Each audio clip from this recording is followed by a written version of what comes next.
Em nome do Pai que me criou, do Filho que me resgatou, do Espírito Santo que me santificou, divina vontade, reina na minha vontade. Minha mãe, eu te amo e tu me amas, dá-me encolhe da divina vontade a minha alma.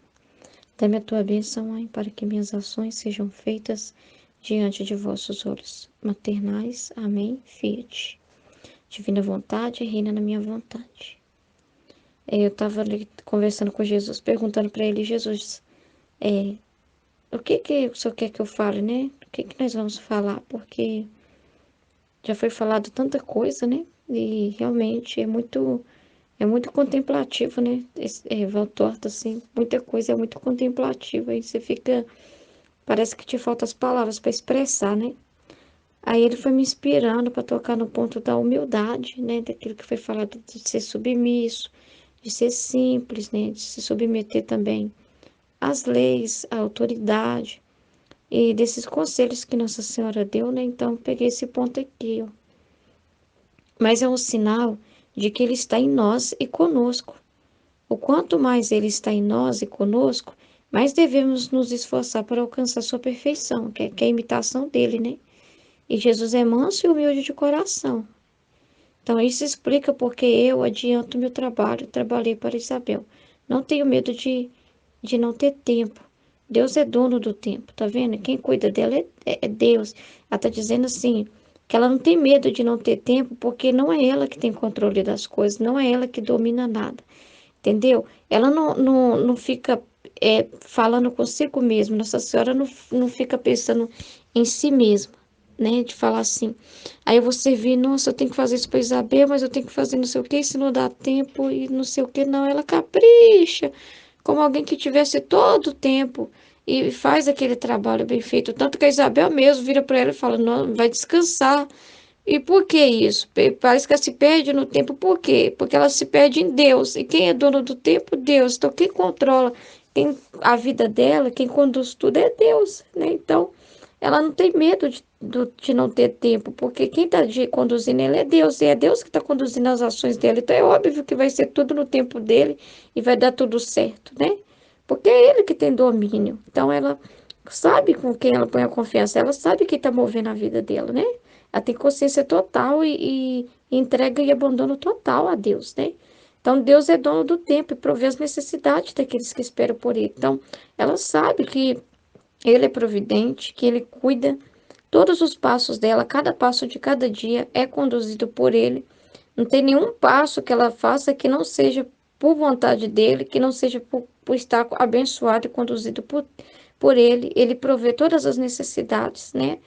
Então, ela não tem do que ter medo, ela não tem por que ter medo, ter culpa, ter nada, nada, nada, nada. Ela tem um abandono, uma entrega, uma felicidade total a Deus, né? Então, ela fala, Deus é dono do tempo e provê as necessidades daqueles que esperam por Ele. Mesmo nas coisas comuns, as coisas humanas da nossa vida, as nossas necessidades, né? E o egoísmo não acelera, ele retarda. Agora, a caridade não demora, acelera. Tenha isso em mente. Então, por que Nossa Senhora, né? Tudo que ela fez ali, deu tudo no tempo certo, né? Fez o melhor ali para Isabel, a caridade dela foi perfeita, porque foi feita também nessa questão de que é Deus que estava conduzindo tudo, o tempo, tudo que ela estava fazendo, por isso que era perfeito, porque tinha o toque divino, né? Então, na nossa vida também, o Senhor, né? Não quer que a gente dê passos acelerados que Ele não pediu para a gente dar. Como ele já tanto explicou para nós, né? Ele não quer que o filho ande na frente dele e faça tudo e depois, ó, pai, já tô sabendo andar, já fiz um monte de coisa. Não, né? Ele nos fez para estar do lado dele. Então, tudo que a gente faz, ele vai nos acompanhar, né? Vai nos olhar, nos manter com ele, de mãos dadas, é caminhar de mãos dadas com Deus. Então, não tem por que a gente ser acelerado, não tem por que a gente ficar preocupando demasiadamente com o futuro. Não tem por que a gente ser egoísta, né? Porque o egoísmo é quando você quer garantir que você não passe necessidade. O egoísmo é quando você quer garantir que a sua opinião seja aprovada, que as suas ideias. Por exemplo, quando eu estava conversando sobre isso com Jesus, ele me deu o exemplo que eu estava perguntando para ele, o que seria uma submissão? Que eu estou assim, Senhor, Mas tem casos da submissão que a pessoa que se submete parece que perde, né? Então, o ser humano não quer perder. O ser humano tem muita dificuldade para lidar com uma certa derrota. Principalmente na questão, assim, você ser derrotado no seu pensamento, né? Porque você se submeter à autoridade significa também se você tinha um pensamento preconceituoso em relação àquilo, você abre mão. Por exemplo, se antes alguém, né, era contra a vacina, por exemplo, o presidente Bolsonaro, que foi sempre contra a vacina, para ele se submeter, teria que aceitar perder, entendeu?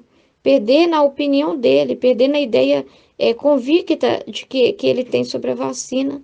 E a submissão dele, né, seria um bom exemplo. Então, não seria perda se ele olhasse nessa dimensão da divina. Não seria perda. Seria perda, talvez, humanamente. Que muita gente ia falar assim, aí ele molengou lá, ele não é homem firme, fala uma coisa lá, mas já está lá vacinando, né? Covarde.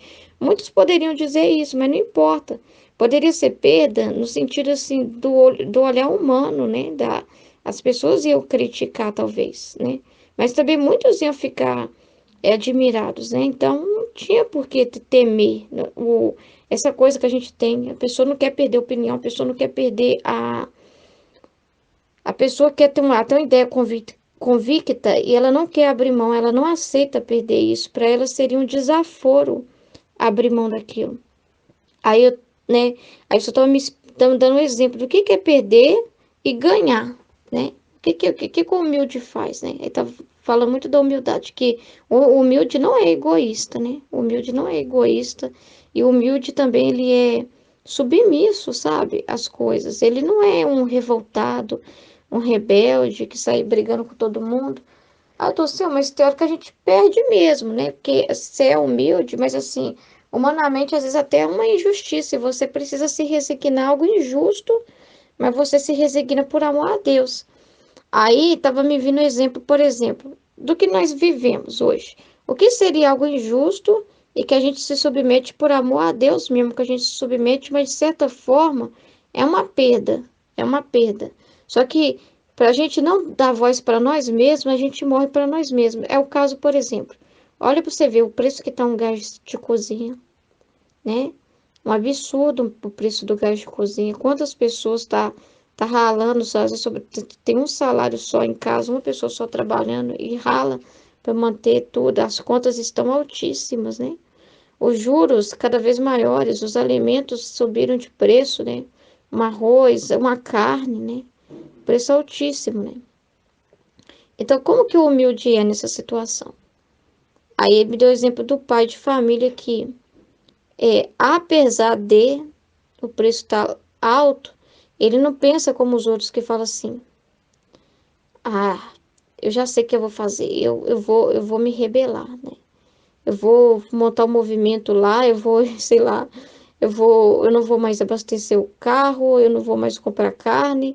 Justamente que a gente tem que parar de comprar, parar de comprar para esse pessoal tomar vergonha, diminuir os preços. Aí vamos fazer um movimento, vamos fazer aquilo. Aí eu vou lá e vou xingar todo mundo, vou lá no supermercado e vou xingar todo mundo. Não. Aí ele me deu um exemplo assim, vamos supor que esse pai de família tem o dinheiro para comprar carne. Ele tem o dinheiro para comprar carne. Aí o filho quer muito, ó pai, eu tô com vontade de comer uma carne moída, pai, compra ela para mim. Aí o pai fala assim: não, não vou comprar, porque isso é dar dinheiro para esses políticos, porque esses aí tem muito imposto, que isso é um absurdo e eu não vou comprar. Então ele deixa de prover aquilo que ele tinha como comprar.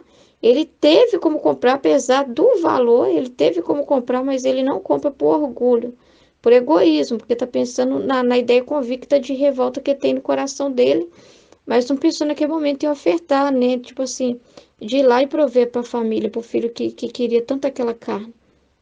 Aí, o humilde faz o quê? Apesar disso, o humilde compra a si mesmo. Por quê? Porque ele não está comprando pra, pelo governo, ele não está comprando por ele. Ele está pensando o seguinte, olha, ele pensa em Deus, por exemplo. Eu tenho dinheiro para comprar essa carne, aí a pessoa pensa assim, não, mas graças a Deus, Jesus não está deixando faltar. Então, ele está me dando dinheiro, apesar disso, ele está me dando dinheiro para ir lá e comprar, por que não comprar para o meu filho que está pedindo? Aí vai lá e compra e faz aquela carne alegre, mesmo pagando aquele preço. Ele não vai brigar com ninguém. Ele tá, de certa forma, vamos dizer assim, que tá perdendo, porque é judiação com o povo. Se for olhar nessa dimensão toda, sim. Mas ele não fica pensando nisso. Ele fica pensando em Deus. Ele fica pensando assim, apesar disso, Deus não tá deixando faltar. Deus tá cuidando de mim, olha só. A carne tá tão cara, o Senhor tá me dando a possibilidade de comprar. E a pessoa fica tão feliz que essa felicidade é tanta que desvia a atenção dela daquela situação. Ela não fica pensando no tanto de juros que está ali em cima daquele preço daquela carne. Ela não fica pensando no passado, assim, preso ao passado. Nossa, antigamente eu pagava não sei quanto nessa carne, que absurdo. E sai do supermercado com raiva, com cara feia para açougueiro. Já faz cara feia para açougueiro quando ele dá o valor lá da carne, né? Passa no caixa com aquela cara, com aquela raiva, assim, quase que jogando as coisas assim para a menina passar logo e paga com raiva, né? Não, ele paga feliz e pensando assim, nossa, meu filho, quando viu eu chegando com a carne, oh meu Deus, obrigada por ter me ajudado a comprar. Obrigada por me ajudar a comprar esse gás, né? Graças a Deus, aumentou, mas aumenta o valor, a injustiça, vamos dizer assim, mas também aumenta a graça e a bênção para aqueles que esperam no Senhor. Então, o Senhor não deixa, o Senhor provê, o Senhor não deixa a gente sem, o Senhor é tão bom que quando fica sem a gente agradece, quando não tem também a gente agradece, vive aquela privação, agradece pelo que tem, aí depois só vai lá e dá a condição, daí a gente vai e compra e fica feliz. O humilde vê Deus em tudo. O humilde, ele vê Deus em tudo. Então, ele não tem por que temer nada, ele não tem por que temer pessoas, ele não tem por que temer o tempo, nem temer sistema nenhum. Então, ele não precisa ficar, eu não vou vacinar porque é sistema da besta, porque tem chip escondido lá no líquido lá da vacina e não sei o que. A pessoa não fica com medos, medo. Que aqui ela fala, não tenho medo de não ter tempo. Então, também a pessoa também, não tenho medo de passar fome, não tenho medo de adoecer. Não tenho medo, e você vai falando um monte de coisa. Por quê? Porque Deus é dono da vida, então quem cuida de mim é Ele. Se adoecer, tá bom, tá bem, e tá permitindo, se não, tá bom. Porque Deus é dono da vida, não é o homem, para dizer assim, ah, mas eu não sei quem tá matando as pessoas, mas quem é dono da vida é Deus. Eu não posso dar um poder para um homem tão assim, ele pode fazer um veneno para mim tomar. Mas quem rege a minha vida é Deus, entende? Então, Deus é dono da saúde, Deus é dono do tempo, Deus é dono de todas as coisas. Então, a pessoa dá tudo para Deus. Então, a pessoa vê tudo como presente de Deus. Olha esse dinheirinho que eu consegui comprar uma carne para o meu filho, que eu levei um leite para os meus filhos, que eu comprei uma coisa diferente, que eu fiz um agrado, comprei um chocolate. Olha, é Deus que está dando, é Deus que está provendo. Então, a pessoa pensa assim, "Ih, eles podem tirar tudo, que Deus dá um jeito de dar de novo em abundância, ele manda o maná do céu, mas ele dá o jeito dele, porque Deus é assim. Então a pessoa vê Deus em tudo, Deus é dono de tudo. A pessoa reconhece que Deus é dono dele, dono do mundo e dono de tudo. A pessoa dá para Deus o império de tudo na vida dela. Então, é Deus que rege minha vida, é Deus que me sustenta, é Deus que rege minha respiração, é Deus que rege meu tempo, é Deus que me rege a minha saúde. Então, de que eu terei medo? Quem eu temerei, né? Então, o humilde, o submisso, vai e faz a si mesmo e compra, apesar de, né? Por quê? Porque ele não está pensando nele, né? Ele está pensando na família. Bem, imagina alguém que depende do carro para trabalho, né? A gasolina tá tudo caro, tá tudo absurdo, sim, né? Mas a pessoa vai fazer uma revolta e fazer um movimento ali no posto de gasolina e organizar um movimento lá e sei lá, e fazer uma arruaça, né? Ou então sei lá, ele vai pegar um empréstimo, fazer uma loucura, vender um monte de coisa para se garantir e encher um monte de latão de gasolina lá e tal, e guardar na casa dele e se abastecer para se garantir. Vai que falte no futuro, vai que. Ai, vou guardar um monte de alimento, ai, eu vou juntar um monte de dinheiro só para carne, para comprar carne, para me garantir que não vai faltar carne para mim. Isso é egoísmo, né? Porque eu estou garantindo para mim. Estou nem aí para os outros, né? Estou garantindo que não falte para mim. Então eu fico em paz desde que eu garanto que eu tenha. Então é igual a pessoa que vai lá e monta em casa um departamento, um lugarzinho assim, né? Eu esqueci o nome agora. Dispensa. E guarda um monte de coisa para garantir que Ah, vai que depois entra, sei lá, o sistema da besta, ninguém possa comprar nada, então tá aqui, tá garantido, tá estocado. Então, e um monte de gente passando fome. O egoísta não vai pensar nisso, ele não vai querer nem ver nenhuma reportagem. Se ele ligar uma reportagem lá mostrando o pessoal na África, já muda rápido de canal. Por quê? Porque isso vai fazer ele lembrar que tá com uma despensa cheia de coisas para ele. Então ele desvia o olhar de tudo que possa fazer ele pensar no outro para que ele consiga manter convicto. Eu estou fazendo isso por bem, não é maldade minha, é por meu bem. Só que a questão, onde que é maldade? É por meu bem, é para mim me poupar. Que o mundo se dane, como se fosse isso, mas que eu fique bem. O egoísta é desse jeito. Então, assim também a pessoa que tem uma ideia convicta de uma coisa. Que o mundo se dane, mas que eu, né, não vou abrir mão disso. Eu não abro mão. A pessoa fecha a mão assim, gente, ó. Fecha a mente e fala: essa ideia é minha, esse pensamento é meu, é meu, é meu, é meu, é meu, é meu, é meu, é meu. Não abro mão. Que todo mundo que tem que mudar, todas as pessoas que tem que pensar igual eu. Eu não abro mão, não abro mão, não abro mão, não abro mão, não abro mão, não abro mão, não abro mão. É muito triste mesmo isso. Totalmente fora do que Nossa Senhora ensina, que ela ensina a imitação de Deus, né? A imitação de Cristo, né? Ele está em nós e conosco, em todos os lugares. Mas devemos nos esforçar para alcançar a sua perfeição. Então, requer um esforço nosso de procurar, de conhecer, de buscar como que Jesus pensa, né? Eu sou pai de família, Deus está me dando condição de comprar. Ele negaria comprar isso por filho porque ficaria bravo? Não vou comprar isso porque tem muito imposto sobre esse produto aqui, então não vou comprar. Vou deixar de comprar. Deus deu toda a condição para a pessoa comprar, né? Aí ela não compra, por quê? Porque não, isso é dar dinheiro pro governo. Absurdo. Aceita perder, né? O humilde aceita perder alguma coisa. Ele não tá pensando nele. Então, perder opiniões, se submeter. Ah, mas tal, a pessoa que tá me dando essa ordem é uma doida, não sei o quê. Não, mas calma aí, né? O Senhor não está pedindo a gente para usar os nossos critérios de justiça para julgar quem é bom, quem é ruim, o que é bom, o que é ruim. Não é nossos critérios de justiça. A nossa cabeça é muito pequena para entender essa dimensão toda. A justiça é a divina que impera sobre tudo, entende? E Deus está vendo tudo isso. Então a gente não precisa ficar fazendo revolta para todo mundo ver que a gente está revoltado. Não, a gente entrega para Deus e oferta esse sofrimento também, oferta, Senhor. É muita humilhação mesmo pagar um juros absurdos, sem que o combustível que aqui está um absurdo, em outros lugares é muito mais barato, né? Para de fora, né? É mais barato. E para os diretos, para os brasileiros mesmo é caro, né? Tá, mas eu oferto esse sofrimento, Senhor.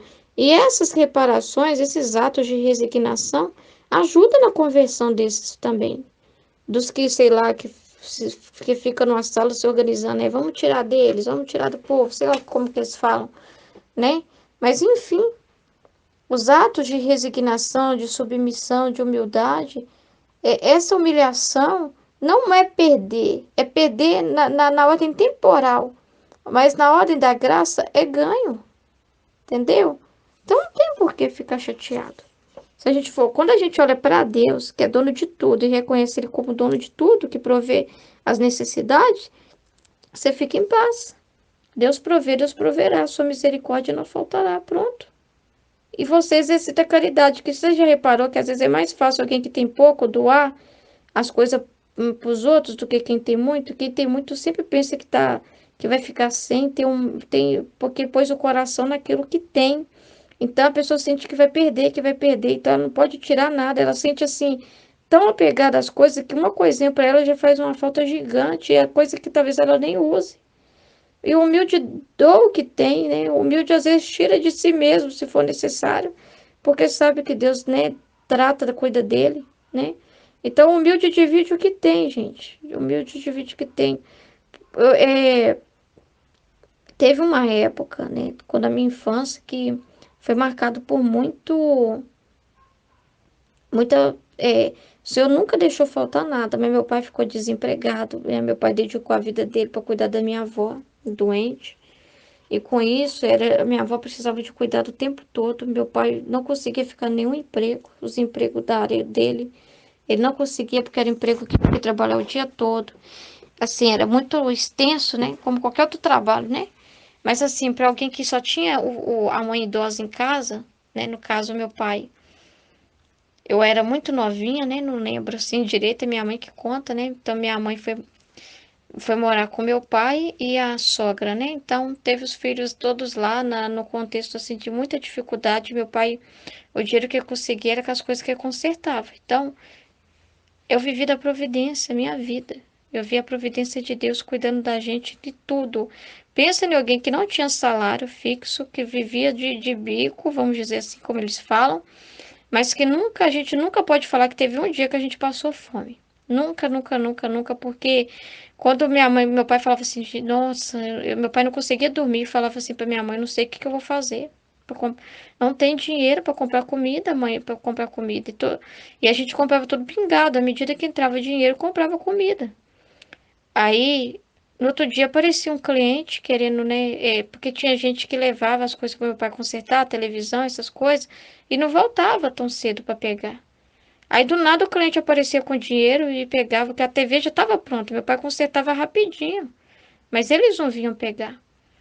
Aí do nada, quando meu pai falava isso, quando a gente chegava no extremo, quando faltava mesmo, tava tudo vazio. Tipo assim, naquele dia a gente estava alimentado, mas no outro dia não tinha. Aí meu pai dormia preocupado, é o sofrimento dele, né? Do homem, né? Dormia preocupado, minha mãe, calma, vai dar tudo certo. Sempre acalmando meu pai, né? Tipo assim, desviando a atenção dele disso, né? Falando, confia em Deus, né? Minha mãe foi aquele auxílio pro meu pai o tempo todo, né? Aí, no outro dia o cliente chegava cedinho, cedinho mesmo, que o senhor não deixava a gente ficar nem sem o café, né? Então a pessoa chegava cedinho com o dinheiro ali, e naquela época aquele dinheiro pouco era muito, né? Naquele tempo, né? Valia muito, né? Então, dava para ter a comida do dia, e no outro dia era assim mesmo, e vinha depois a conferência assistir a nossa família, ajudava, dava cesta, começava, no Natal dava presente para nós, não faltava nada, vou te falar a verdade, eu passei um Natal sem ganhar presente, meu pai não podia dar, mas não ficava, porque Deus não permitia, Deus mandava gente do nada, gente que a gente nunca imaginava aparecer na nossa casa, com presente para nós, com doce, com um monte de coisa. E Deus dava, enchia a gente de mimo. Então, quando eu lembro disso, eu fico emocionada, porque eu vivi a providência na minha vida, sabe? Numa época muito difícil, né? Então, era muito doloroso. E foi o sacrifício do pai, né? De cuidar da mãe, porque no caso tinha irmãos com mais condição, ninguém quis, né? E meu pai era o solteiro, né? Então, ele cuidou da mãe, depois conheceu a minha mãe, teve todo um contexto aí, né? Então, eles ficaram juntos por muito tempo sem se casar, né? Se casaram depois, quando a gente já estava grandinho. Quando eles se casaram, eu já tinha 6 anos de idade. Então, eu fui dama do casamento dos meus pais, né? Foi muito bonito. Eu tenho essa lembrança, né? Porque eu tinha 6 anos, né? Então, eu vivia a providência na minha casa o tempo todo. Não faltava nada, não faltava nada. E Deus, às vezes, até avisava nós quando estava próximo a mandar o presente. Ele surpreendia. Então, Deus sempre surpreendeu a minha família. Ele, às vezes, já quando estava perto de chegar, ele mandava um aviso, sabe? A minha mãe tem o dom de receber revelação em sonhos, né? Então, ela, quando foi para chegar a aposentadoria do meu irmão que tem deficiência, esse dinheiro ajudou muito a família, né? Quando a minha mãe teve um sonho de uma carta chegando do governo, tudo bonitinho, escrito o nome do meu irmão, sabe? Aí, poucos dias depois chegou mesmo a carta. Então, assim, os pais que Jesus ficava tão. Sabe a impressão que eu tenho? Que Deus falava assim: ah, não, eu tenho que avisar para eles antes, né? Eu tenho que avisar para eles antes, porque eu já tô tão ansioso para dar esse presente para eles que eu tenho que avisar eles antes para eles preparar. É desse jeito. E ele confiou. Minha mãe teve só um sonho, né? Vamos dizer assim. Ela poderia menosprezar por ser um sonho. Ela falou: não, vai acontecer, porque eu sonhei e foi muito claro para mim. Eu sei que é Deus que me avisou. Então, todo mundo falou: eu também acredito. A família toda acreditou, né? E aconteceu, né? Então, tipo assim, eu vi a providência na minha vida, né? Então, hoje, quando eu vejo todos os trechos que falam de humildade, eu volto lá na minha família, no meu pai e na minha mãe, que criou 7 filhos. Pensa em alguém que não tinha salário mínimo e criou 7 filhos. Você pode falar assim que é absurdo, né? A mentalidade do mundo hoje, né? Família numerosa é um absurdo, né? A mentalidade do mundo, que é muito egoísta também nessa questão. financeira. Eu não falo da prudência, né? Não falo disso, né? Eu falo na dimensão egoísta, né? Que vê muitos filhos como um problema, né? É nessa dimensão que eu falo. Então, as pessoas falavam, coitada, né? Você tem muito menino, coitada. As pessoas falavam desse jeito com ela, né? Pra ela sempre foi bem, ela nunca reclamou de ter muito filho, né? Então, a família numerosa foi muito bom isso, crescer com aquele monte de gente em casa. E a gente via a providência de Deus chegando, chegando, chegando. Depois, à medida que a gente foi ficar mais velho, eu consegui bolsa de aprendiz, então comecei a trabalhar cedo. Consegui essas bolsas de aprendiz em que eu estudava e recebia, então ajudava em casa, ajudava para ajudar no gás, em algumas coisas de casa. E a gente ficava feliz por poder ofertar um pouquinho. Meu irmão começou a trabalhar cedo, meu irmão mais velho, e ajudou em casa, e foi uma benção, uma maravilha poder ajudar em casa, né? Prover. E ficava tão feliz de dar as coisas para nós. Às vezes ele esquecia dele. Um dia ele viu a gente, todo mundo chorando, reclamando, né? Reclamando mesmo. Eu não tenho sapato, pai. Eu não tenho sapato. Meu sapato tá ruim. Eu tô passando vergonha na escola. Todo mundo tá me zoando que eu uso o mesmo sapato. E a gente triste e tal. Aí meu pai, o que que eu posso fazer? Aí meu pai falou comigo, que meu pai sempre era muito duro comigo, entre os irmãos, era comigo que ele repreendia eu, pra mim ser firme, sabe? Eu sempre fui assim, sempre foi comigo, foi meio assim, meu pai, né? Ele repreendia eu por ser a mais velha, pra me dar exemplo pros outros. Então ele falava assim, você reclama demais, Ruth. Você reclama pra caramba. E eu ficava triste depois de ter reclamado, né? Ai, meu Deus. Aí, né? O meu irmão escutava e ficava com tanta dó, né? Porque sabia que meu pai não tinha como. Meu pai sofria por ver a gente assim. Então, meu pai falava assim, mas lá no fundo ele estava sofrendo, porque queria poder dar as coisas. Aí, quando eu pensei que não, meu irmão pegava o dia de todo, gente. Porque ele já pagava muita coisa em casa. Aí pegava o dia todo e de vez de comprar coisa pra ele, né? Ainda mais naquela época de estar namorando e tudo, querer andar bonitão, né? Então, ele ia lá e comprava para nós, comprava sapato para todo mundo. E não era só para um, não. Podia ser só um que tava com o sapato pior, que tava faltando alguma coisa. Mas se ele dava para um, ele dava para todo mundo. Aí ele ia lá e comprava para todo mundo. Então, quando a gente precisava de blusa de frio, ele ia lá e comprava para todo mundo. Ele presenteava todo mundo, não tinha, ele ganhava todo mundo junto, não era só um que ganhava, não. Então, na minha casa, eu vi exemplos de que realmente que a caridade não demora, acelera, né? Então, tenha isso em mente lá, onde não tem egoísmo, porque se meu irmão fosse egoísta também, né? Na época de juventude dele, na rebeldia, naquela fase também de juventude, eu poderia pensar só nele. Eu quero ficar bonitão para as gatinhas, né? Eu quero ter minhas coisas, né? E tinha os colegas que davam mau conselho também, que não tinha essa coisa, essa visão. Mas graças a Deus, né? Ele teve exemplo de casa de um pai que não é porque não tinha emprego fixo que ficava parado. Ele fazia de tudo, né? Um pai que ficava. Meu pai já passou madrugadas e madrugadas consertando as coisas, porque o cliente ia vir buscar cedo, né? Então, para ele acelerava o trabalho também quando precisava. Então ele ficava horas e horas ali. Por quê? Porque o tempo, quem é dono do tempo é Deus, e que provê as necessidades. Então, ele colaborava com Deus também, né? Meu pai, assim, né? Trabalhando duro. Se ele tinha madrugada, que seja madrugada, mas ele ficava naquela madrugada trabalhando para Deus fazer, e Deus fazendo a parte dele, um fazendo a parte do outro, né? Porque tudo é Deus, né? Na parte do meu pai também é Deus. Então, ai, meu Deus do céu, eu lembro dessas coisas, eu fico feliz, né? Eu fico assim, vendo o que é viver de e a humildade, né, dá os favores celestiais. Eu peguei esse trecho aqui, eu achei bonito, que eu disse, eu vou pesquisar um trecho que fala da humildade.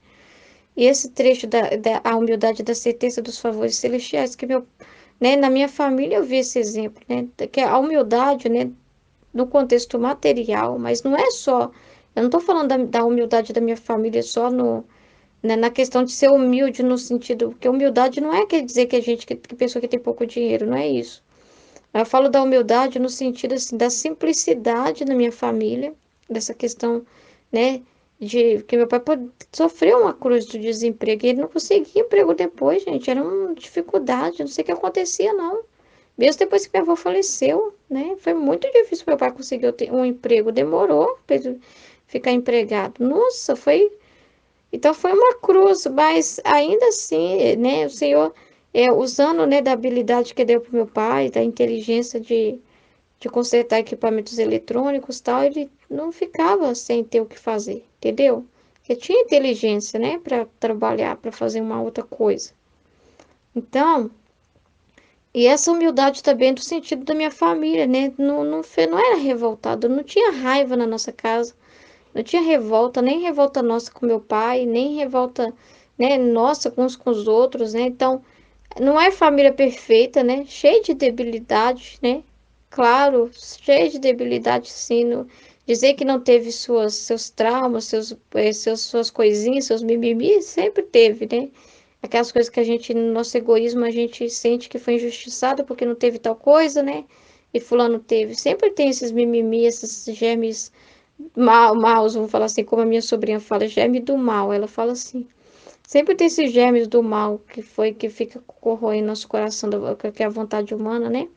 Sempre teve, né? Mas assim, a humildade da minha família também, e tudo era graça. Meu pai chegava com as coisas do supermercado, com as coisas que ele conseguia comprar, que ele ganhava, falava: vem todo mundo ver, vem todo mundo ver. Para mim, isso é muita humildade, essa simplicidade de ver Deus em tudo, sabe? O humilde vê Deus em tudo, e o humilde, tudo é motivo de felicidade para o humilde, né? Pro pequenino.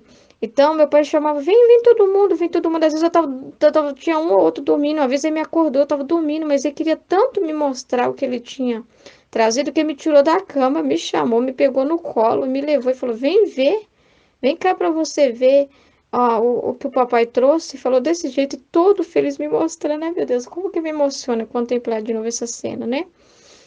Então, penso muito em Deus, nessas coisas, me faz muito pensar no Pai do Céu, né?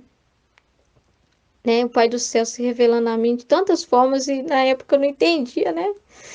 Ai, meu Deus. Então, meu pai chamava todo mundo e mostrava tudo com tranquilidade, contando como que. E ele contava tudo, contava como que chegou aquilo até ele, quem entregou para ele. E contava tudo, como que foi, e a gente ficava admirado, doido para comer também, que meu pai falava. Enquanto ele não terminava de explicar, a gente não podia comer as coisas que ele tinha trazido, assim, né? Então, a gente doido para comer também. Era muito engraçado, né? Então, a humildade dá certeza dos favores celestiais, né? Eu vi isso na minha vida, né?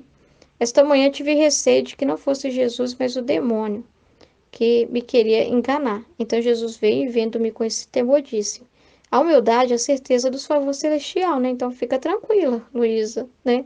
O humilde, né? A humildade veste a alma de tal segurança que as astúcias do inimigo não penetram dentro, né? Qual que é a segurança dele? A mesma que Nossa Senhora falou aqui, ó, não tenho medo de não ter tempo. Deus é dono do tempo e provê as necessidades daqueles que esperam por ele, mesmo nas coisas comuns. Que segurança é essa? De onde que vem essa segurança de Nossa Senhora? Né? Ela conhecia o pai dela, né? Que pai que ela tá falando? De Deus Pai, né? Deus Pai é dono de tudo, né? Ela sabe, reconhece seu poder, que ele impera sobre tudo, né? Que ele é dono de todas as coisas, que ele está no domínio de tudo, né? Então, para que ter medo se eu tenho um pai tão bom, né? Então, a humildade, a certeza do favor celestial, a humildade veste a alma de tal segurança que as astúcias do inimigo não penetram dentro. Então, não tem que temer sistema, temer sinal da besta, temer nada, temer nem os impostos, temer nada que os governantes, né, possa propor aí de mudança, de reformas, né, enfim. A humildade põe a salvo todas as graças celestiais, que a pessoa confia só em Deus, né, vive da graça dele, respira a graça de Deus, né? Tanto que onde vejo a humildade, faço correr abundantemente qualquer tipo de favor celestial.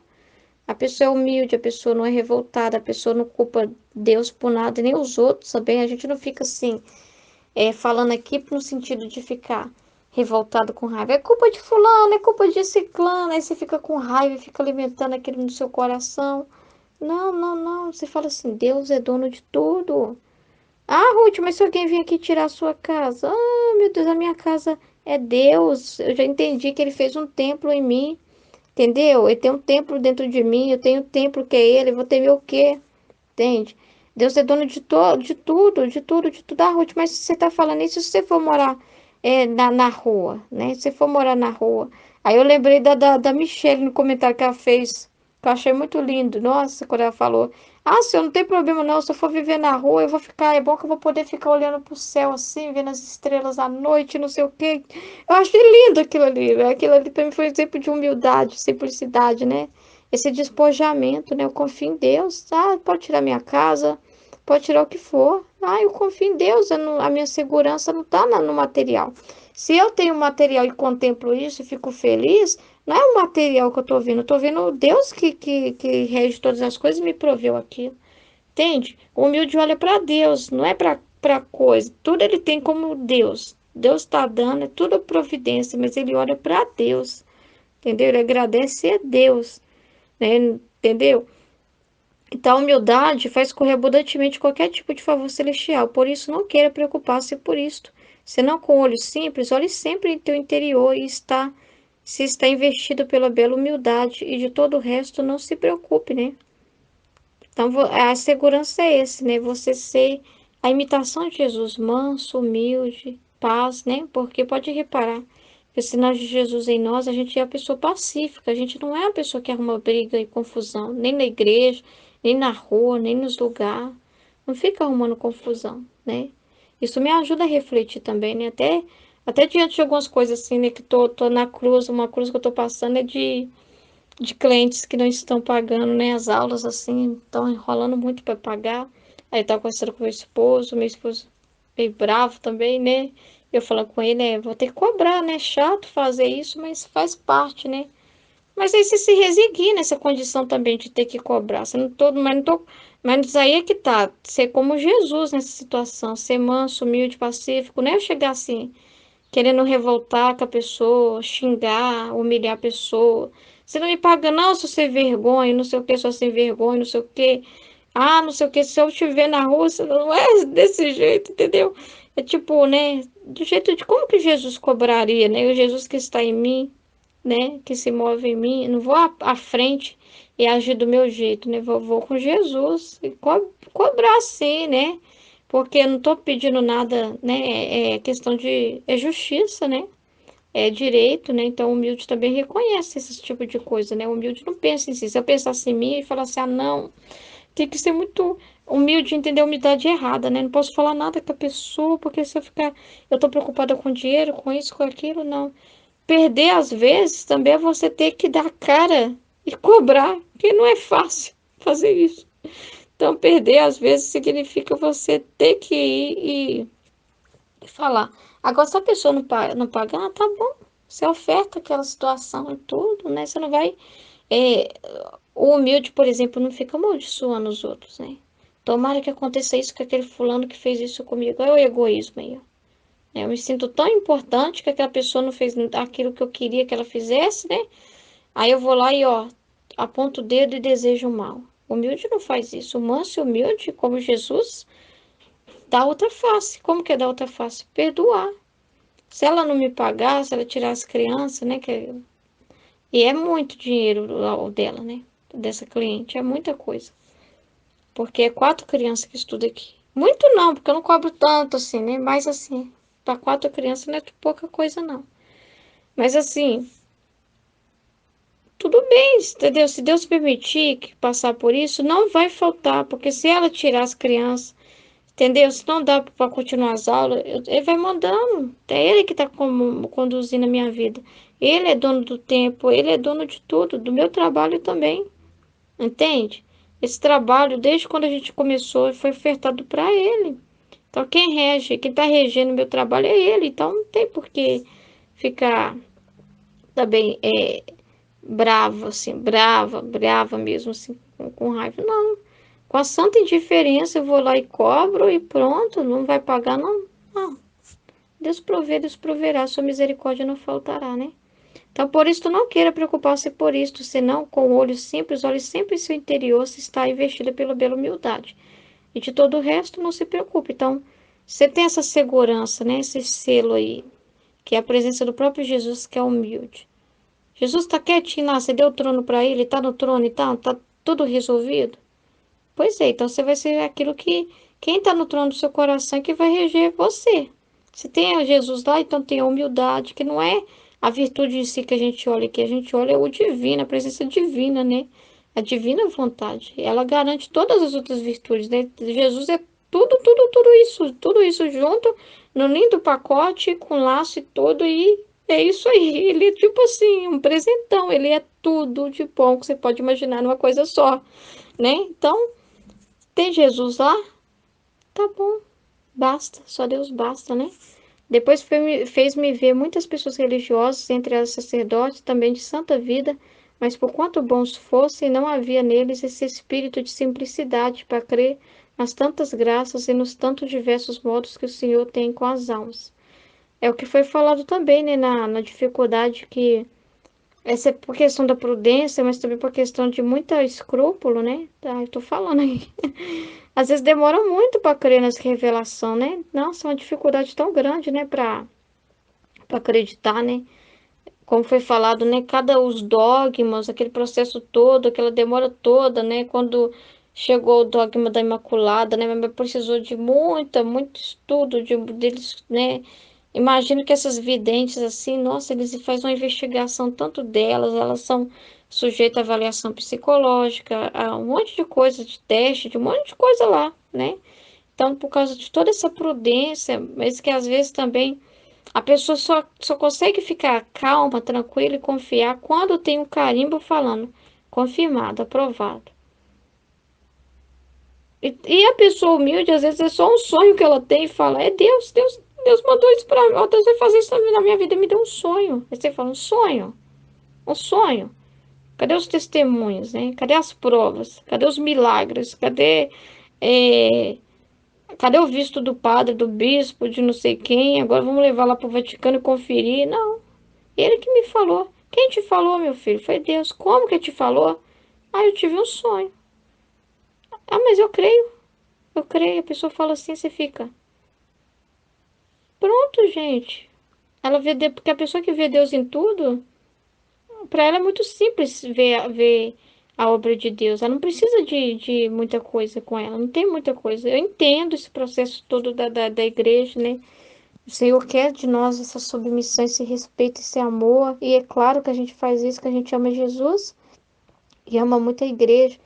A gente vê também a dificuldade, sabe? De aquele espírito de simplicidade para crer, né? Como que é difícil, gente? Vai você falar isso aqui, nossa, padre, eu li lá no Evangelho, como foi revelado para Maria Valtorta, uma coisa que Jesus falou, tal. Às vezes ele até vai escutar e falar, aham, tá. Ah, que bacana, mas acabou, ficou ali. E não vai falar, ai meu Deus, como eu acho esse livro? Nossa, como que é isso? O quê? Então não é, então tem a revelação, tem uma revelação assim para complementar a Sagrada Escritura, tem livros de místicas para somar, para ajudar a gente a aprofundar na nossa fé, tem isso? Uau, que bênção, meu Deus, obrigada por essas místicas. Mas aí, às vezes, o escrúpulo é tanto que fica. Cuidado, cuidado, vão ficar só com as revelações que já é provada, não precisa de mais nada. Aí já tem aquilo que é lei, a gente respeita, né? Essas leis da igreja como algo não é, tem problema, né? Que aí fala que a pessoa não é obrigada a acreditar na revelação particular, mas esse não é obrigada, já faz as pessoas, né, ficar tão firme nisso, ó. Eu não sou obrigada a acreditar nessas revelações, então não tem por que ler, entendeu? É muito difícil, né? Então, às vezes, quando a gente vai aprofundar muito nisso, muitos vê como heresia, né? Vê como você está exagerando, né? Lê só a Bíblia. Uma vez meu esposo falou isso pra mim. Por que que você não vai ler a Bíblia, menina? Eu tava lendo Valtorta. Ele falou, por que você não vai ler a Bíblia, menina? A pessoa tem tanto medo, né? Tem tanto medo, né? Acho que ler isso aqui vai... Ler uma coisa que Jesus falou pra fulana de tal vai te manchar de alguma forma, vai fazer você ser herético, né? Já tem um monte de dedo apontado pra você assim, olha lá, o herético ali, o herético lendo, né? Então, essa falta dessa simplicidade traz também uma cegueira muito grande, né? Porque a pessoa, ela não consegue crer, na simplicidade das coisas, né? A graça comunica, né? Mas a pessoa não consegue ver, porque precisa de ser muito simples, ver de uma forma simples. É desse jeito mesmo, simples assim, é simples assim. O que mais que a gente vai precisar, né? Aí a gente começa a ler e fala, como que seria algo humano, uma coisa dessa? Olha só isso, né? Então é complicado, né? Então, é por isso que Jesus comunica os pequenos, me comunica os humildes aos simples, porque logo creem em minhas graças. Não precisa de eu dar um tanto de sinal para eles, não precisa. Ai, tem que ir pro padre para confirmar, tem que ir pro bispo, tem que ir pro papa, tem que ir para todo mundo, tem que esperar milagres, tem que esperar não sei o quê.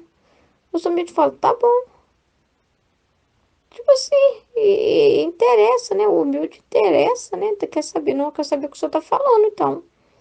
Então, eu logo creio na minha graça. E elas têm grande estima, né? Então a pessoa quer saber logo. A pessoa estima aquilo ali, não é só, tá bom, beleza, tá bom, vamos saber. E pronto. Não, eu quero conhecer onde que eu encontro, né? Tem gente que vem doida pra gente assim, né? Onde que eu acho o livro do céu? Onde que eu encontro esse livro que vocês estão lendo aí, né? A pessoa fica doida pra ler também, pra saber, meu Deus, eu não sabia que existia algo assim, né? A pessoa vem com tanta sede, com tanta vontade de conhecer, é muito lindo, né? Ainda que sejam ignorantes e pobres, né? Porque não é questão de você ser estudado, doutor. Ah, mas só sendo doutor para entender o livro do céu, mas só sendo doutor para entender o evangelho, como foi revelado, para ler a Bíblia, para entender a Bíblia, só sendo doutor, não. A palavra de Deus é para todo mundo, né? Entende? Então, mas com esses outros que você vê, eu sou muito relutante, porque o primeiro passo que aproxima a alma a mim é o crer. Tem que, se a pessoa já duvida de Jesus, será mesmo? Sei não, viu? Para a pessoa já ter esse pensamento já é preocupante, né? Então, acontece que esses, com toda a sua ciência, doutrina e até santidade, nunca provam um raio de luz celestial. Isto é, caminham pelo caminho natural, né? Daquilo que é palpável, visível, né? Daquilo que já está lá no documento tal, no magistério tal. E jamais chega a tocar nem sequer por um momento no que é sobrenatural. Deus não acredita, duvida muito de tudo, né, que acontece assim dessa ordem, né? Muitos nem acreditam que vai ter aviso, acreditam nessas coisas, enfim. Esta é também a causa de por que no curso da minha vida mortal não houve nem sequer um douto, um sacerdote, um poderoso em meu seguimento, senão todos ignorantes e de baixa condição, porque quanto mais humildes e simples, são também mais fáceis de fazer grandes sacrifícios por mim. Olha, uma coisa que a gente até conversou na live uma vez sobre essa questão do simples, né? Que o simples, ele, o pequenino, ele acredita, né? Ele também tem capacidade, quer capacidade de fazer grandes sacrifícios, que nem por Jesus, né? Jesus fala, vinde a mim, né? Vem e segue, mas eles largam tudo e segue, né? Agora que tem muita doutrina, muita coisa, você fala assim, deixa isso tudo aí e vem me seguir, né? Chegar lá para os fariseus foi muito difícil, né? Chegar e falar para os doutores da lei, né? Vem, segue-me, né? Vem pescar homens, né? Deixa aí essa roupa bonita aí, deixa tudo isso aí. Tudo que você já tem de conhecimento, abra mão. A pessoa não quer abrir mão. Às vezes a pessoa idolatra o próprio conhecimento que tem. Ah, mas eu sou doutor em teologia tal, formado em tal, com conhecimento em tal, com pós-graduação em tal lugar, com mestrado e tal, fiz tal artigo tal, publiquei artigo de não sei o quê, sou especialista de não sei o quê, de não sei o quê, de não sei o quê. Jesus fala, abre mão de tudo isso aí, vem ler o livro do céu. A pessoa, o quê? Eu vou abrir mão de um São Tomás de Aquino, que eu sou aprofundado, tem mestrado em São Tomás de Aquino. Ai, aí Jesus fala, vem ler o livro do céu, que lá você vai se encantar, né? Doa essa sua inteligência que eu te dei aí. Doa aí pra você ajudar aí no estudo aí do livro do céu aí, ó. Essa inteligência que eu te dei aí, essa sabedoria toda é minha. Não é você não. Não é você não. Você só estudou porque eu deixei você estudar. Foi eu que coloquei a melhor escola para você, fui eu que te dei condição financeira para você estudar. Fui eu que te inspirei, fui eu que te dei vida, respiração, inteligência para você pensar. Foi tudo eu. Se eu tirasse isso aí, você não ia conseguir fazer nada. Gente, para a pessoa entender isso. Para a pessoa até entender que é um nada é difícil. A gente brinca tanto com Deus, até entender que a gente é um nada. Um nada, um nada, um nada, um nada, um nada, um nada, um nada. Tudo ele.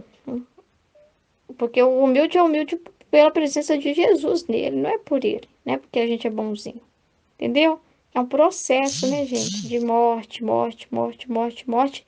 E ao mesmo tempo de vida, né? Uma vida em Deus, uma vida em Jesus, como Nossa Senhora fala, né? Devemos nos esforçar para alcançar a sua perfeição, né? Que é a imitação dele, né? A vida divina em nós, né? Amém? Em nome do Pai, do Filho e Em do nome do Espírito Pai que Santo. me Amém. criou, em nome do Filho que me resgatou, em nome do Espírito Santo que me santificou. Divina vontade, reina na minha vontade, a minha mãe, eu te amo e tu me amas. Dai-me um gole da vontade divina para minha alma. Me abençoa, Mãe, para que todas as minhas ações sejam feitas diante de vossos olhos maternais. Divina vontade, reina na minha vontade. Suprema Majestade, eu venho em sua divina vontade, em nome de todos, do primeiro ao último homem que existirá na terra para dar a ti as homenagens que tendes direito, as adorações, os louvores, o amor, a ação de graça, fazer todas as reparações por todos e por cada pecado. Vem, Senhor, na tua divina vontade, dou-te a minha vontade humana por meio do Imaculado Coração de Maria, que possui todos os dons e os frutos da divina vontade. Dai-me a tua divina vontade. Vem, divina vontade, nesta ação que estou a fazer e em todas as ações que eu farei durante todo este dia. Amém, Fiat. Vinde, Espírito Santo, vinde por meio da poderosa intercessão do Imaculado Coração de Maria, vossa amadíssima esposa e nossa mãe. Amém. Vinde, Espírito Santo, vinde por meio da poderosa intercessão do Imaculado Coração de Maria, vossa amadíssima esposa e nossa mãe. Amém. Vinde, Espírito Santo, vinde por meio da poderosa intercessão do Imaculado Coração de Maria, vossa amadíssima esposa e nossa mãe. Amém. Evangelho como me foi revelado, estudo 21, Escola da Divina Vontade. Isabel. Abençoada você é. Eu também, desde que te vi, parei de sentir peso, cansaço e dores. Sinto-me nova, jovem, livre das misérias da minha carne feminina. Meu filho, depois que se emocionou ao ouvir sua voz, ainda está alegre. Parece-me que eu tenho dentro de um berço vivo. Eu o vejo dormindo satisfeito e feliz, respirando como um passarinho sobre as asas da mãe. Agora sim, vou começar a trabalhar. Não vou sentir mais o peso. Eu vejo pouco mais.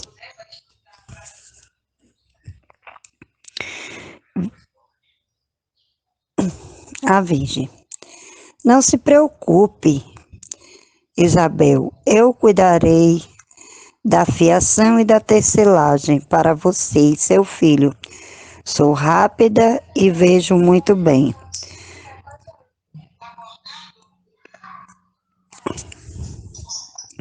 Mas você deve pensar no seu. Oh, eu tenho tempo. Primeiro me preocupo com você, porque você está prestes a ter o seu filho. E depois pensarei no meu Jesus. Amém, Fiat? Bem, gente, nesse trecho é incrível, né? Porque Nossa Senhora, ela estava grávida também, né? Mas a coisa mais linda que eu acho é essa doação, né, de Nossa Senhora. Primeiro, ela sai apressada para as montanhas, né? Traça aquele caminho todo longo, aquele trajeto longo, para poder chegar até a casa de Isabel, né? Ao chegar lá, aí tem um encontro delas duas, né? De Nossa Senhora com a prima Isabel, ambas gestantes, né? Ambas grávidas, todas duas. Só que aí vem a doação de Nossa Senhora. Quando Nossa Senhora foi ficar com Isabel, ela não foi só dar a notícia de que ela estava grávida, né? E também confirmar a notícia de que Isabel estava grávida, né? Porque ela já sabia, porque o anjo já tinha dito para ela que a parenta dela, Isabel, que era considerada estéril, estava gestante, né? Estava grávida. E essa gestação já estava no 6º mês. Então, quando o anjo Gabriel vai anunciar a Nossa Senhora, né, que ela ia ser a mãe do Salvador, ele fala também de Isabel, que era estéril, né, e que estava gestante, que já era avançada em idade. Então, Nossa Senhora, quando foi ao encontro de Isabel, ela não só queria levar o Salvador, né, até Isabel, né, mas também levar a boa nova, né, mas também ela foi para cuidar de Isabel, né? Isso é lindo, porque Nossa Senhora, ela também estava gestante, né? Só que aí o que que acontece? É esse sinal de doação, esse exemplo de doação, né? Que Nossa Senhora tem com Isabel, que é maravilhoso. E a presença do Espírito Santo que estava em Nossa Senhora. A presença de Jesus renovou as forças de Isabel. E é interessante, porque Jesus estava no ventre de Nossa Senhora, né? E aí, o que que acontece? Há esse derramamento do Espírito Santo entre elas, né? A mãe do Verbo vai visitar aquela que era estéril. Jesus se encontra com João Batista, ambos nos ventres de suas mães, né? E aquele encontro, né, já começa a produzir frutos. João Batista se sente, Isabel sente como se João Batista estivesse no berço vivo, né? Então, ele estremece no ventre de Isabel, quando ele ouve a saudação de Nossa Senhora, né? É os encontros dos dois, né? E a coisa mais incrível, incrível mesmo que eu acho, é essa ação já em João Batista no ventre. Ele se, ele pula de alegria, né? Ele começa a mexer de alegria, né? Dentro do ventre de Isabel. Mas ela se sente revigorada. Ela que já era de idade, né? Imagina uma pessoa de idade, uma pessoa com a idade que Isabel tinha, gestante, né? Carregando no ventre um bebê, né? E a gestação, ela gera alguns, para quem é mais velho, gera alguns cansaços. Eu achava muito engraçado, porque quando eu tive meus filhos, quando eu engravidei dos meus filhos, eu não sentia peso, eu não tive dificuldade para andar. E aí muitas pessoas falam assim: ah, Cíntia, mas a sua gestação, seus filhos foram crianças normais, tipo assim, eles tiveram o peso tudo certinho. Sim, meus filhos tiveram o peso tudo certinho, entendeu? Eles tiveram o peso tudo certinho, não foram crianças desnutridas, e eu não tive dificuldade alguma para andar. Eu ia pro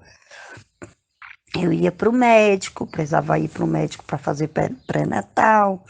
Quando eu tive meu filho mais velho, eu fui para a cidade do meu pai. Então, o posto de lá, da casa do meu pai para o posto era longe, e eu ia andando, então eu não senti nada, né? Então, hoje eu vejo todos esses pequenos atos, esses pequenos cuidados de Deus, né? Esse pequeno cuidado que Deus teve comigo, né? Então, imagina só o cuidado que Deus não teve com Isabel e Nossa Senhora, né? Porque Isabel ia ser a mãe do precursor, foi a mãe do precursor, aquele que ia preparar o caminho do Senhor, né? Que ia preparar. E se a gente vê a história de João Batista, a gente pode ver que é completamente diferente dos outros profetas.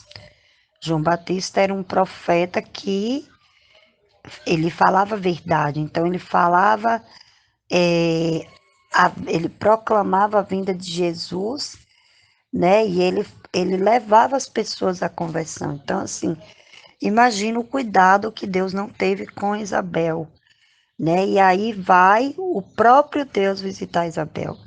Jesus visitar Isabel no ventre de Nossa Senhora, né? Então, é lógico que Isabel ia se sentir assim, jovem, revigorada, sem peso, né? Mas aí Nossa Senhora poderia muito bem dizer: ah, tá bom então. Você se sente revigorado, meu filho te revigorou, né? Você se sente jovem, você tem condição de trabalhar, de fazer o enxoval do seu bebê, né? Terminar de fazer o enxoval do seu bebê, fazer suas tecelagens. Então, eu não vou me preocupar com isso, né? Eu já fiz a minha parte. Mas não, gente, não. Ela faz totalmente o contrário, né? Esse exemplo de humildade que Nossa Senhora tem, esse exemplo de serviço, né? De doação.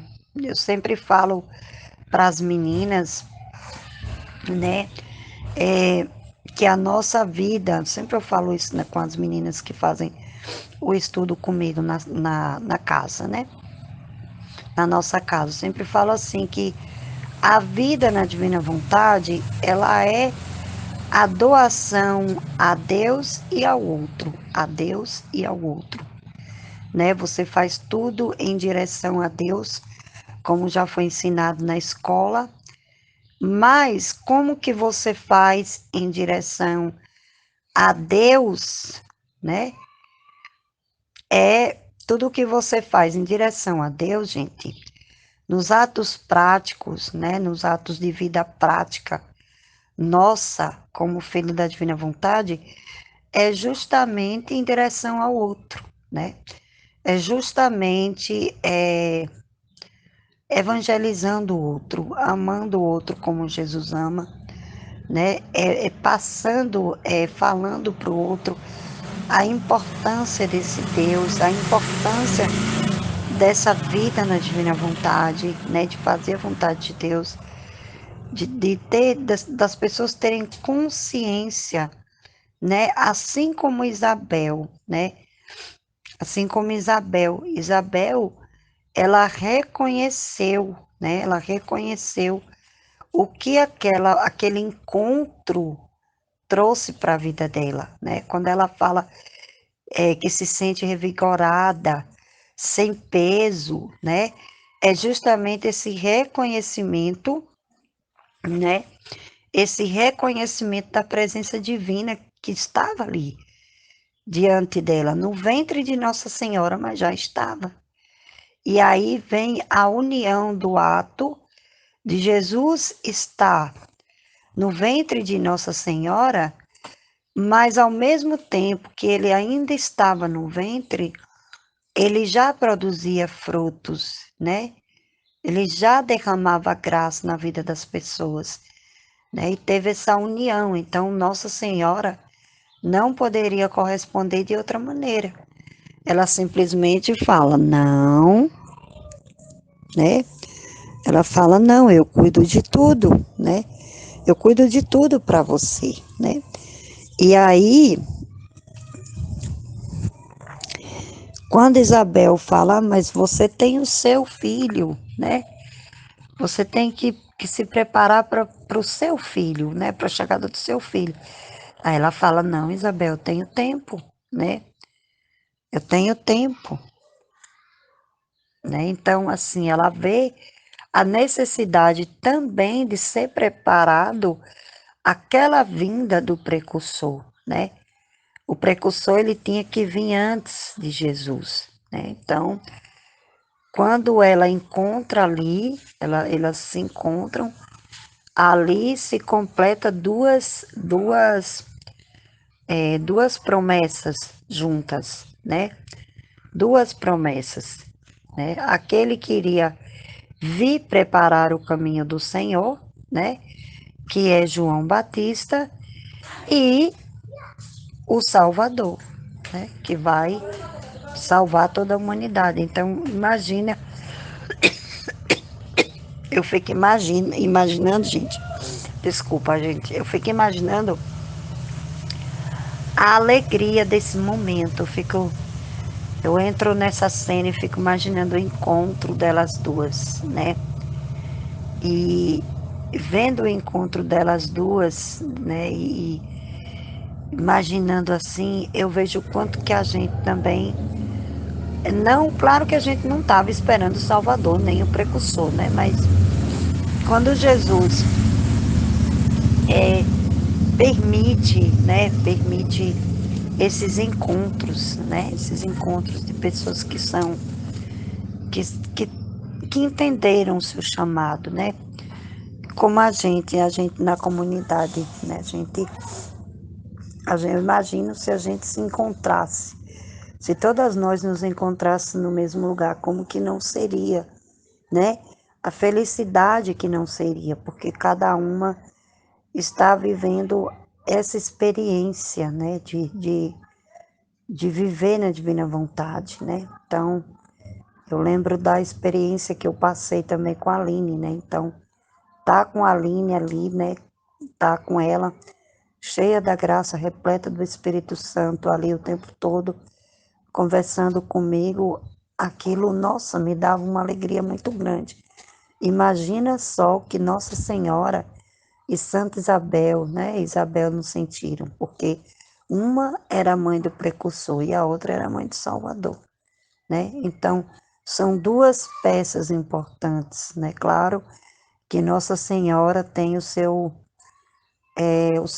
sua importância, vamos dizer assim, não diminui Nossa Senhora de Santa Isabel. Nossa Senhora, a única diferença de Santa Isabel é que Nossa Senhora ela era a Imaculada Conceição, então ela foi pura, sem mancha do pecado, mas Nossa Senhora não viu Isabel com essa diferença, né?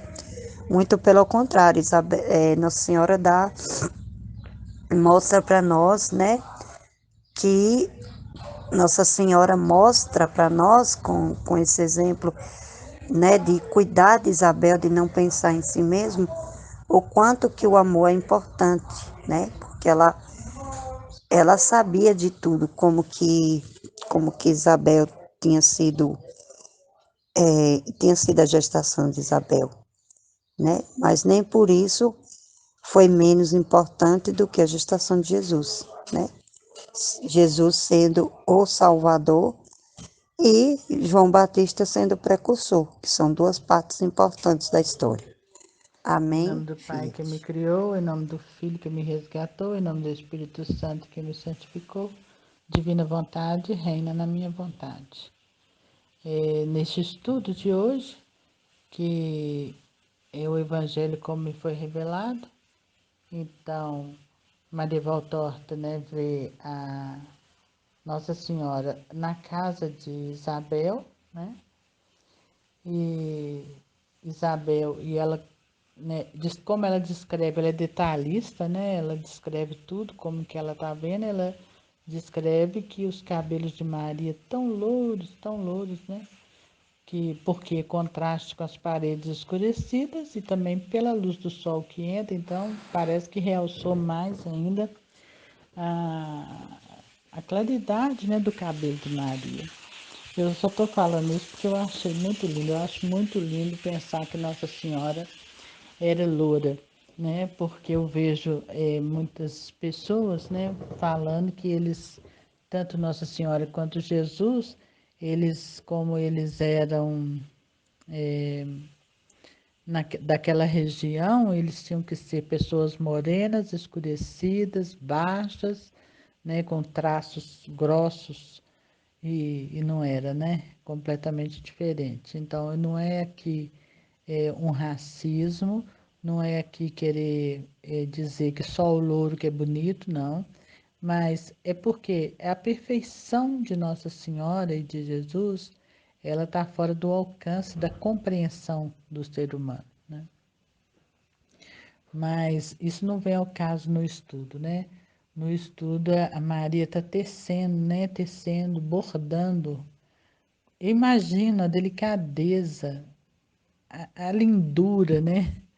Daquele bordado que ela faz com aqueles fios que ela tem, que ela fazia para Jesus, né? Para esperar, mas ela já tinha aqueles fios muito antes de saber que ela seria a mãe de Deus, né? Ela tinha os fios para bordar.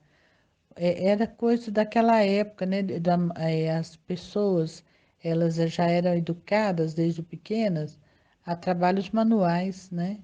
Então, ela já tinha, porque ela estava acostumada, aprendeu lá no templo, né?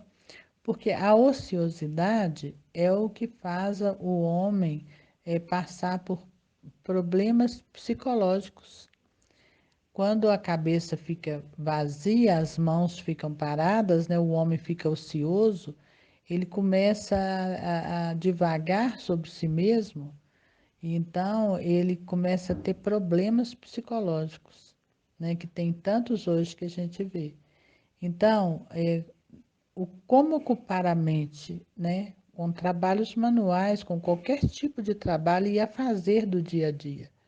Porque se a nossa vida é só o dia de hoje, só temos hoje, como diz Santa Teresinha, só temos hoje para amar, então hoje tudo que eu faço eu tenho que fazer com o máximo de zelo e de amor possível. Como? Pensando que se hoje é meu último dia na Terra, então eu vou fazer tudo com o melhor que eu consigo, né? Com tudo, com todo carinho e amor, da melhor forma que eu consigo fazer. Porque hoje é o único dia que nós temos, é a certeza que nós temos é só de hoje, né? Ontem já passou, já não tem mais jeito de fazer nada. E amanhã não existe. O amanhã só Deus sabe, ele não existe. Então, Maria vivia assim, né? Como é que eu vou dizer? Nessa atitude de viver hoje o que Jesus depois vai ensinar nos evangelhos, né?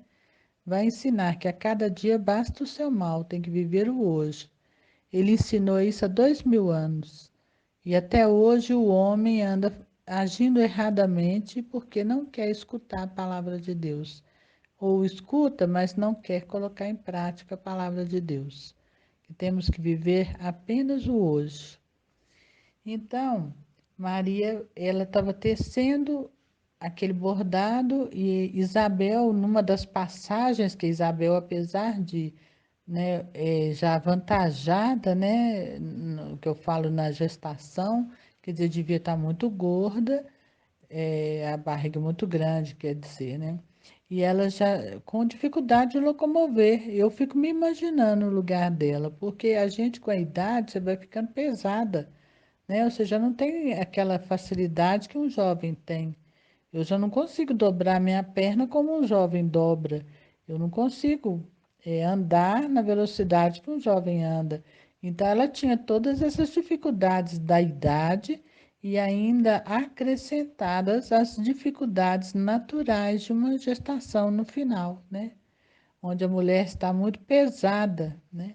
Mas mesmo assim, fala que ela estava passando pela sala entre um afazer e outro. Olha para vocês verem, ela não estava parada, ela não estava ociosa, ela estava ocupando o dia dela nos afazeres do dia a dia. E Isabel tinha várias, não é empregada que fala naquela época, né? Ela tinha várias pessoas que ajudavam ela na casa, na limpeza, na cozinha. Ela tinha vários. Eles eram de uma condição social boa, né? Então ela não necessitaria, né? Ela podia estar ali sentadinha com a perninha para o ar sem fazer nada. Mas como ela também vivia na lei de Deus, ela sabe que ela tinha os afazeres dela, né? Ela tinha que tomar conta da vida dela naquele dia. E aí ela elogia aquele bordado, né? Que ela passa, mexe nos cabelos louros de Maria, acaricia, né? A cabeça de Maria e elogia.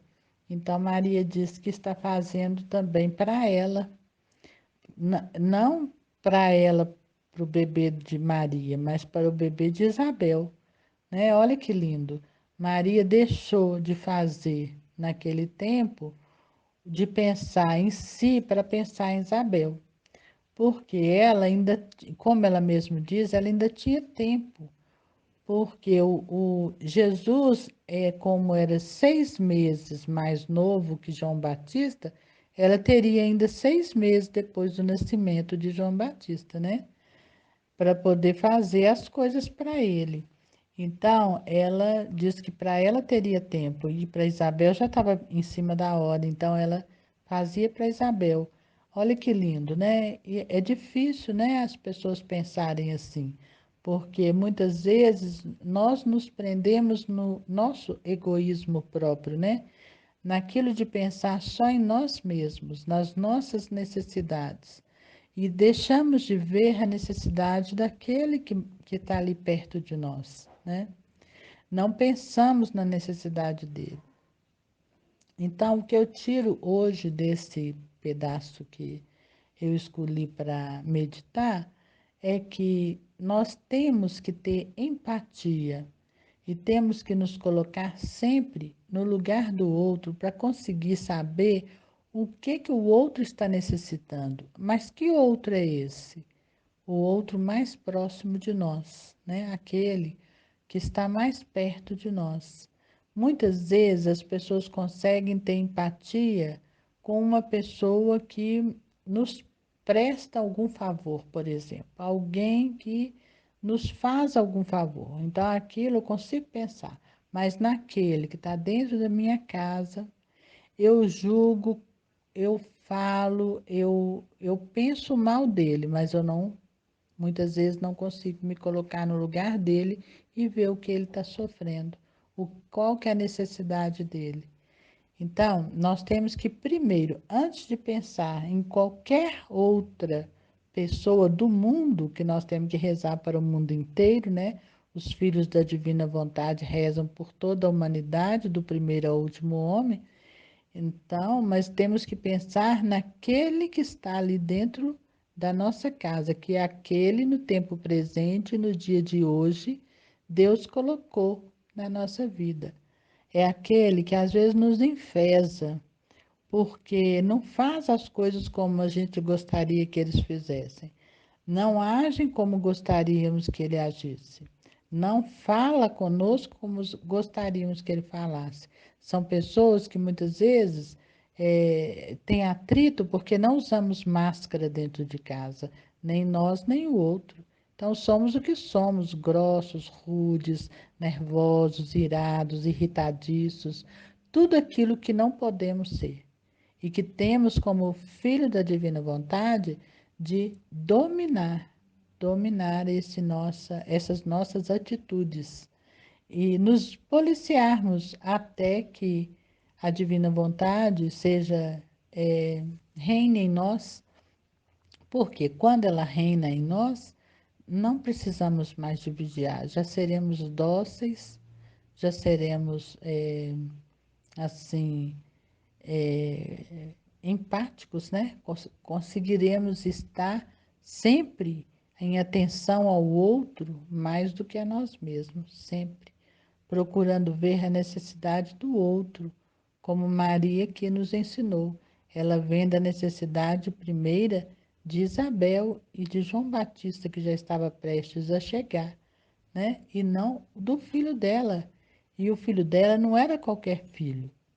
Ela tinha plena consciência disso. Era o Criador do mundo, era Deus. Então, não era qualquer um, era para ela parar tudo e falar: ó, agora só penso em mim. Ela não fez isso. Ela saiu às pressas e foi visitar Isabel na casa de Isabel, porque ela sabia que Isabel estaria passando por um tempo de necessidade, maiores necessidades, né? Então, ela vai ajudar Isabel. E ela estando com Isabel, ela não se aproveita das mordomias na casa de Isabel. Ela vai entrar em serviço para Isabel, para ajudar Isabel e João Batista que vai chegar. Olha, é muito lindo isso, sabe? A gente vê que nossa vida é serviço. Jesus, depois, mais tarde, vai nos ensinar, né? nos evangelhos, na vida íntima dele, também na vida pública dele, que nós temos que estar em plena atividade, mesmo nas nossas limitações. Ah, mas eu estou numa cadeira de roda, eu não posso fazer isso, não posso. Pode fazer muita coisa. Luiz estava numa cama e bordou. Bordava, fazia seus trabalhos manuais, vendia-os e também dava aula, ensinava as moças daquela época a bordar. E além de ensinar, como ela era toda cheia de Jesus, olha o quanta coisa boa ela passava para aquelas moças, né? Quantas pessoas ela formou ali na Divina Vontade, às vezes sem falar da Divina Vontade, mas agindo dentro da Divina Vontade, né? E assim era como Maria agia, né? Ela agia dentro da Divina Vontade. Então, tudo que ela fazia era enriquecido e era, como é que eu digo? Era potencializado, né? Pela Divina Vontade. É muito lindo isso e que o Senhor hoje nos ajude a olhar para nossas vidas e pensarmos e refletirmos: só tenho hoje. Vou fazer hoje tudo que eu tenho que fazer com toda a máxima perfeição que sou capaz. Também não tem que exigir da gente aquilo que a gente não consegue. Mas do que eu posso, dentro da minha limitação, do que eu consigo, eu vou fazer o melhor que eu posso. Porque é assim que Maria fez e nos ensinou nos evangelhos de Maria Valtorta. Deus nos abençoe e Maria nos cubra com seu manto de paz e de amor, serenidade e empatia para poder ajudarmos as outras pessoas que estão próximas de nós. Que assim seja. Amém.